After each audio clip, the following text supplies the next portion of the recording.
I have written columns about the Wikileaks disclosures against Hillary Clinton's campaign.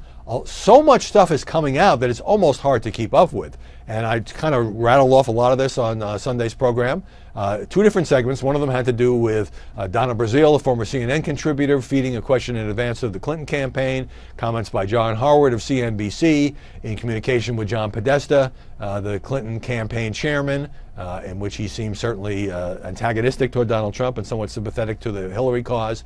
And then, you know, again, it would take hours, and I don't think it's just getting anywhere near enough coverage. People in the Clinton campaign talking in disparaging terms about Catholics, needy Latinos, the head of the NAACP, collusion with the State Department over the way in which certain emails from Clinton confidant Sid Blumenthal would be leaked to the AP, possible even beyond collusion in terms of trading off what the State Department might do in exchange for making emails that Hillary Clinton sent from her private server that had been classified into unclassified emails, and a lot of other stuff just about the politics of it. And one person saying, one of Hillary's advisors from the outside, saying that she just doesn't come off as credible because she's not genuine in television interviews. So a whole lot of stuff to deal with, prompting this email from Ben. One didn't want his name used, so I'll just call him Ben. The media, including Fox News and you, should be giving at least the same amount of coverage time to the Clinton Wikileaks scandal as to negativity about Mr. Trump. How else will the public begin to understand the corrupt and self-serving agenda of the Clintons? I watched your program this morning. You need to make a concerted effort to show how corrupt and biased the media is against Trump and their agenda to see Trump defeated. You owe this to your viewers, that is, if you are truly interested in providing fair and balanced coverage. I'm withholding my name for fear of reprisals. That is what our country has come to. Well, I respect that, Ben. And I don't think there is anybody in the press corps who has spent more time over the past 15 months criticizing and critiquing the media for being unfair to Donald Trump, going back to the primaries when lots of people said he wasn't going to win, he wasn't a serious candidate, he was a sideshow, and all of that, and saying that it's gotten a lot worse during the conventions, since the conventions, and now in the coverage of these women. But when you lump all the media together, not all journalists are unfair to Donald Trump, not all news organizations are unfair to Donald Trump.